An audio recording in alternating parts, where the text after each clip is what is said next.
What's up guys, Corey has no life here and welcome to episode number 16 of the Formula 1 Noob Career Mode. This time is going to be from the Marina Bay circuit in Singapore. And this is definitely not a race that we have very much confidence in.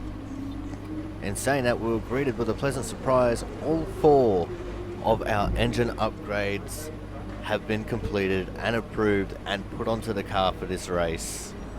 So that is absolutely awesome news for us. That means that we definitely have the best engine on the grid. So we're going to go and have a look at the R&D tree to see them all going to the solid colour so we can see that they are indeed complete. Oh, it just looks so beautiful. But having a little look over the R&D tree here, I noticed that the chassis side of things is very bare, so we're gonna have to fix that up fairly soon. We're now above McLaren again in the R&D charts, just below Alfa Romeo though, so we're definitely gonna have to make some strides in those areas as we go on to qualifying.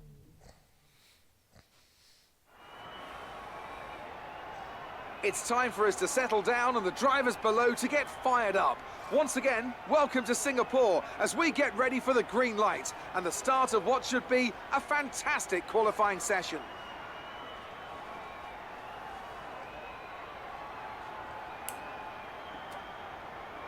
I want to talk briefly about the strategy in these qualifying sessions. Anthony Davidson, how can a driver adjust their approach to gain those critical extra tenths of a second?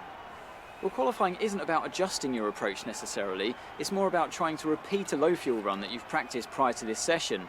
You're looking for perfection on the lap, and that's hard to achieve if you're trying something new. There are some variables that can stand in your way, however.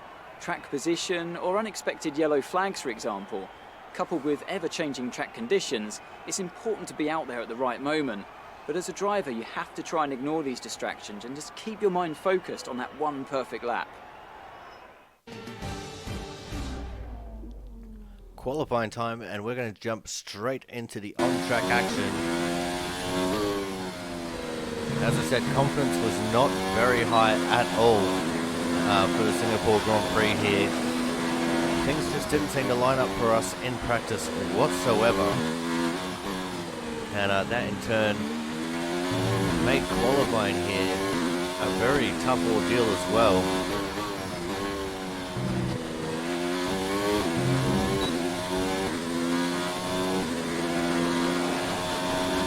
Start along this long DRS straightaway with the pink in the middle of it. We'll go purple to the first sector at the moment. That's just because no one's laid down a lap time yet.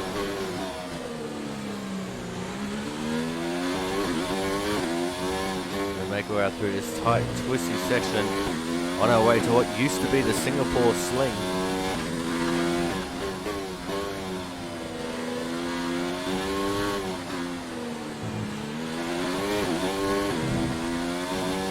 Head down to this very tight little hairpin along this fairly long back straight. Max Verstappen goes a 141.1 to take provisional pole. We lock up, slightly missed the apex there. We probably lost about a tenth and a half, 2 tenths. Another little lock up, another apex missed. As we head into the final sector of the lap, take all the entry into that corner we can. Just slightly miss the apex there, which hindered us a little bit. Take all of that one, miss that one. I see a trend developing here. We come across the final corner, drop down into 5th, gas it up, hit the DRS. That's a 140.7 so far. We have a look at the results here. You see Charles Leclerc in 4th, Lucas Weaver in 7th,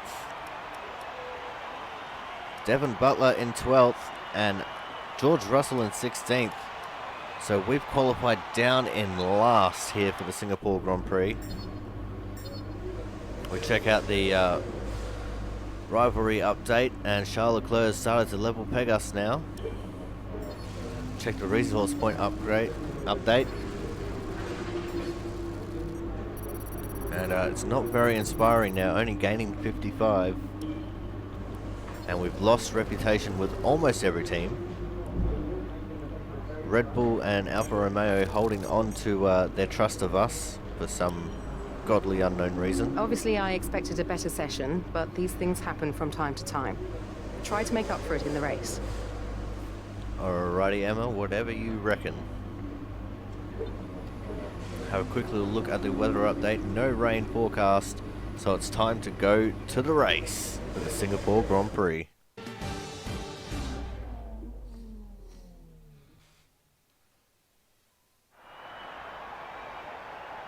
As the sun sets over the South China Sea, the sport that never sleeps is alert and raring to go. Welcome, under the bright lights of the Marina Bay Circuit, to another Singapore Grand Prix. It's a very long, very physical lap, this one, and really there's not much in the way of margin for error. So we have a bit of an endurance race for you tonight.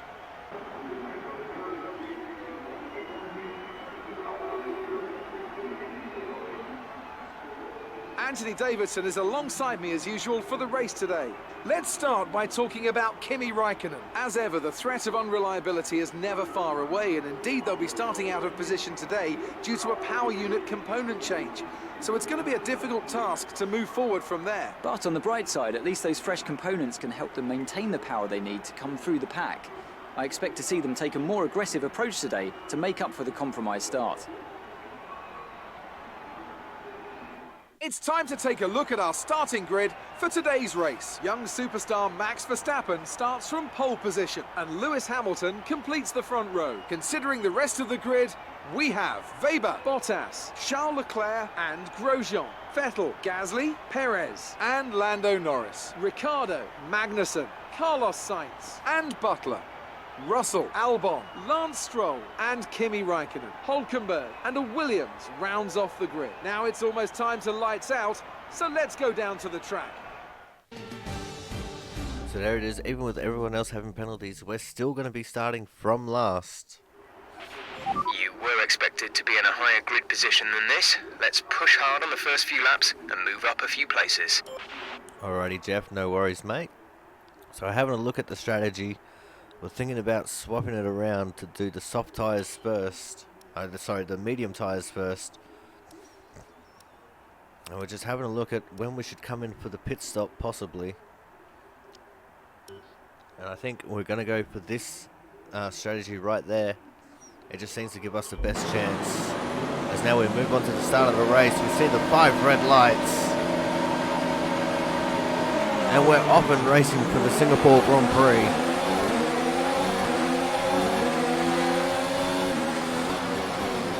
Go for a big dive and go immediately from 20th to 15th in the first corner. Then we go and try and get our teammate as well, as we have a collision with Albon somewhere. We throw the hand up in frustration at Russell, and that's us up into P14. Now that's how you make moves at Singapore lap 1. Looks like we're now starting to chase on the tail of Carlos Sainz. AI, with them being this close together, is very slow in the braking zones as we get Sainz and try to work on Ricciardo as well. That's a decent and we start. Good mug job. him around the outside, then try and cut his nose off going into the corner. We did have a little bit of contact with him, but we didn't get a warning for it. Now the next person on our list to try and pick off is going to be Kevin Magnussen.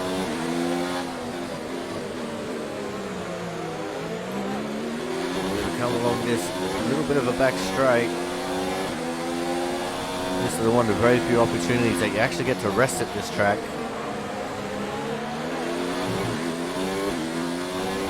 And Magnussen's just sitting right there in front of us, just waiting to be picked off. But it just seems that we just don't have the pace to keep up with him. I'm almost 100% sure this is because of our chassis.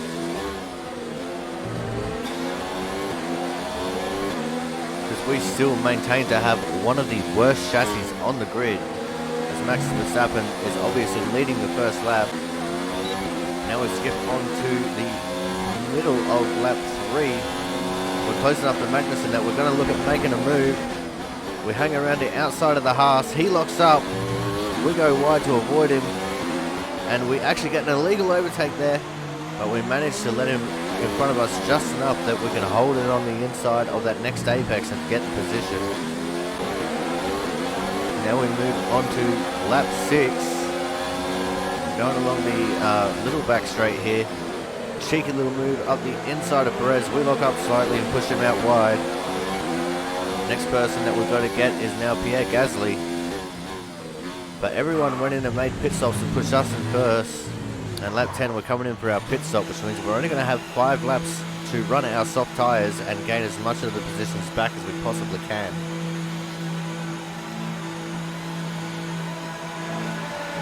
Valtteri Bottas just goes quick for the GP, a 142. Go, go, go. Very tidy pit stop indeed for us here at Williams, which is to be expected because they are the pit stop champions and we have the level 3 pits See these tyres through to the end now. in our contract. We'll come out of the pits in 12th behind Perez, so we're going to have to overtake him again. And here on lap 12 is where we're going to do it. We've got DRS, we go for a big dive bomb on him, make wheel-to-wheel contact with his left front, but we get the position on him, and now it's time to hunt down Lando Norris. This pace is strong, but we are We're on the end of, the start of lap 13, sorry. We had DRS on him and we get the move done going into turn 1. He turned in on us, but we managed to get the position. Run a little bit wide on the third part of that opening chicane, but we still managed to hold on. Next on our list again is Kevin Magnussen. We go for DRS along the front straight. Start of the lap 14. We go around the outside of him this time into turn number 1. And we managed to get that position to stick as well. Now we're up to the end of lap 14, start of lap 15. Romain Grosjean is the next victim on our list. Final lap of the race. This is also the last lap of the race. He tries to go defensive. We send it up the inside, make contact with him as he turned in on us. But we did lock up and slide through to the second apex. But we get that move done clean and clear, and that puts us up into P8 now. So we've got to try and chase down Gasly as quickly as we can, which is not going to be an easy task by any stretch of the imagination. Now Grosjean's going to have the DRS on us here, but he just couldn't quite catch up to us. We got to try and find 2 seconds in this lap over Gasly, which in theory shouldn't be too hard because we're on the softs and I'm assuming he's on the mediums. But in practice, it's definitely a very different story. Less than a lap of fuel now. The tank is empty.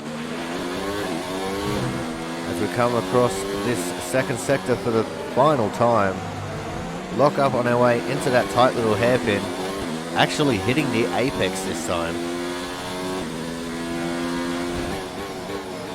And it looks like we just don't have what it takes to try and catch up to Pierre Gasly here,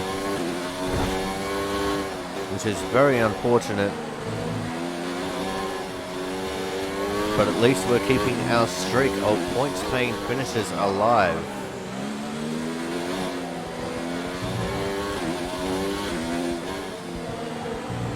As you see, Lewis Hamilton has won the Grand Prix. You couldn't see his name under the name tag up top there. You can see it over in the left corner now. We come across the line and that's going to be P8. Do a little swerve because really well. I was Super happy driving. with that result after where we qualified.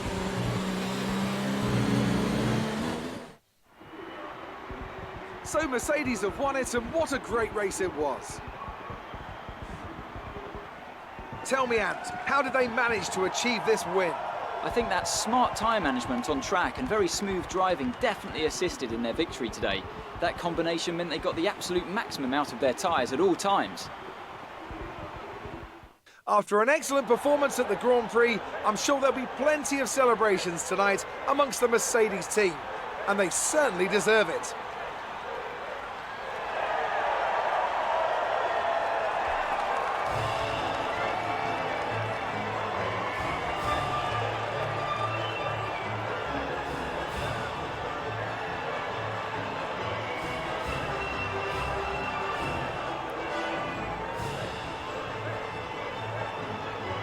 So there we have it. Hamilton, Bottas and Verstappen, Let's the have a top three look for then at this the race. drivers' standings. It's a great result for Lewis Hamilton, who moves further ahead at the top of the table. Let's focus on the driver of Gonna the day. start scrolling through, we Anthony see Charles Davidson. Leclerc, Who do you pick? I think our I'm going to rival, award up it in to the the Williams P5. driver. There was a lot going on all down We the had field, Weber but they in were the only P6, one who I ourselves really felt in maximised their P8. potential. Scroll down, It's we time see to see George how Russell things made are his way up to shaping up 14th. in the Constructors' And Championship. Devon Mercedes Butler continue dropping to extend all the their way lead. down to 19th. I'm equal parts exhausted and elated with this We have a weekend look at of the Formula standings, One. and Sebastian Be sure Vettel to has join us for the re-overtaken next us one. for second position, dropping us back down to third. But in Constructors, everything is looking like it's fairly normal here. No changes to talk about. As now we move on to the Amazing interview with performance out Claire. there. I'm sure you're pretty happy with that. You were cutting your way through the field during the race.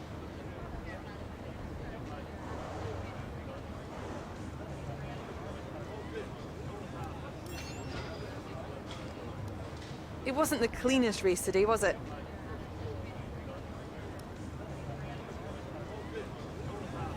Well, thanks anyway.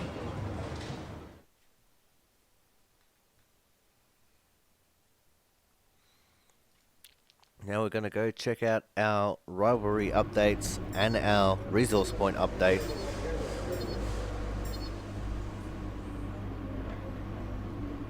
And we see we're leading the rivalry with George Russell, but we're starting to lose it now with Charles Leclerc. We have a look at the resource points here. Quite a big gain considering where we started. But still, our overall total is 2,300, which is good, but is also not as good as maybe we were expecting. Excellent result today. Finishes like that will look good on your contract reviews. On to the next one. Alright, so now we're just going to go check out the messages. It looks like we've got some news clippings there. Again, if you guys would like to read these, and then just pause the video so you can have a little bit of a read if you'd like. If not, keep watching.